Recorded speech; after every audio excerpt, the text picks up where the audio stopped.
The sky above the shattered frontier world of Ralvex burned a deep crimson, lit by the embers of old wars and the storms that never truly settled. Every child on the planet knew the legend of the Red Alien Dragon, so powerful its wings could sculpt hurricanes, its fire could carve canyons, and its roar could bring armies to their knees. Every adult knew the second part of that story.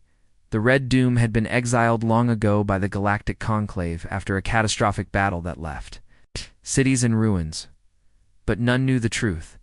None knew that the Red Doom, whose true name was Velcor, had not rampaged for greed or power, but had taken the blame to protect the last living human child on Ralvex's adopted sister, Arya Quinn. They had been inseparable since she was barely old enough to walk. Velcor found her in the wreckage of a crashed human colony ship, alone and crying. Tiny arms reaching up to the monstrous figure of a dragon whose claws were bigger than her entire body. Yet instead of fear, she had giggled and tugged one of his horn frills. "Hi, I'm Arya. You reread." And Velcor feared even then, had bowed his massive head and spoken words he had never spoken to anyone. "I will protect you." For years, he did. He hid her, fed her, taught her the ancient language of dragonfire runes, and guarded her with violent devotion. And when the Conclave came with accusations and death warrants, when they threatened to take Arya and study her, Velcor made a choice. He turned the sky to flame. He became the monster they demanded, and to save her life, he allowed himself to be exiled to the void wastes, a realm beyond stars where even light feared to linger. Arya never recovered from that loss. For 12 years she prepared, trained, studied, and built. She learned human engineering, dragon runecraft, and alien combat arts. She forged armor plated with meteor iron and inscribed with Velcor's own rune language, glowing like burning veins. And she built a beacon strong enough to pierce the void wastes' one message, carved not in words but in the way dragon hearts understood. "I'm alive. I need you. Come home." The night she activated it, the stars trembled. The horizon cracked open like glass hit with a hammer. And out of the fracture emerged the largest living creature the galaxy had ever known, longer than a starship. Wings glowing like solar flares.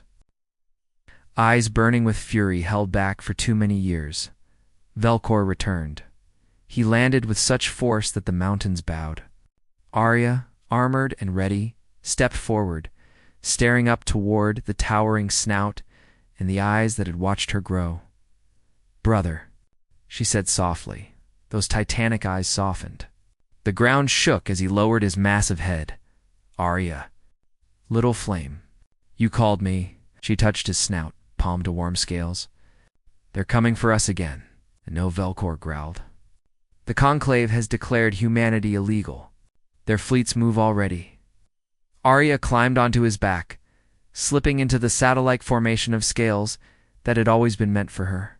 The runes in her armor ignited, connecting to the dragon's own fiery aura.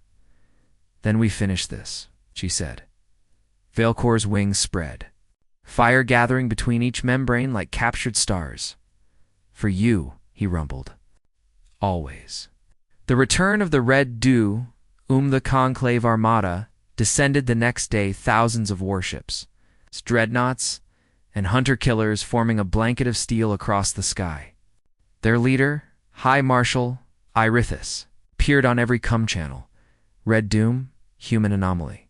Surrender. You will face judgment." Rhea laughed into the mic. "Judgment? Try survival."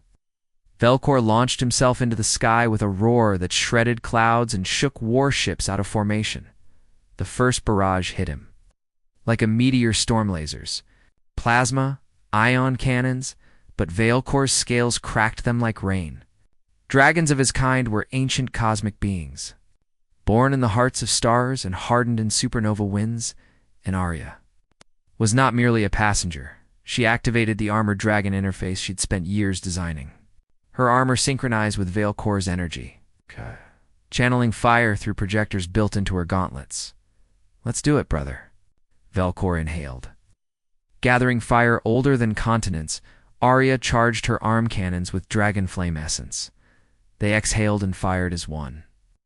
A tidal wave of red fire crossed the sky, melting dreadnoughts, slicing frigates in half, turning entire weapon platforms into molten debris. Conclave captains panicked, screaming for evasive maneuvers. Too late, Velcor crashed into the center of their formation like a living comet, crushing a cruiser under his claws while Arya leapt from his back, landing atop a battleship with a thunderous slam, her gauntlets ignited with siphoned dragonfire. She tore through armored troopers like a storm given human shape. Velcor fought above her, wings slashing apart, squadrons, tail-whipping fighters into explosions, jaws ripping apart mechs, and for the first time in centuries, he smiled. "My sister," he boomed, "they will fear your name." Ariel leaped back onto his back as a dreadnought tried to ram them. "Not as much as they'll fear ours." Together, they unleashed a spiral inferno, a signature move Velcor had never used with anyone but her. The fire stormed upward, swallowing the dreadnought whole. Ships fled. Troops abandoned their posts. The Conclave command vessel tried to jump into warp. Arya pointed at it. "Brother." He understood instantly. They dove impact. The flagship split in two. It's torn apart by a mixture of cosmic dragonfire and human stubborn engineering. When the explosion faded, the Conclave fleet was reduced to drifting wreckage. The war was over. Humanity was free. Velcor landed on the ruined but liberated soil of Ralvex. Allowing Arya to slide off his back, she looked up at him, eyes shining. "We did it. We actually did it." He touched his snout gently to her forehead. "We did it," he said softly, "because I had you." Arya grinned. "So, what now? We rebuild? We explore? We terrify entire governments." Velcor huffed a smoky laugh. "All of the above, little flame.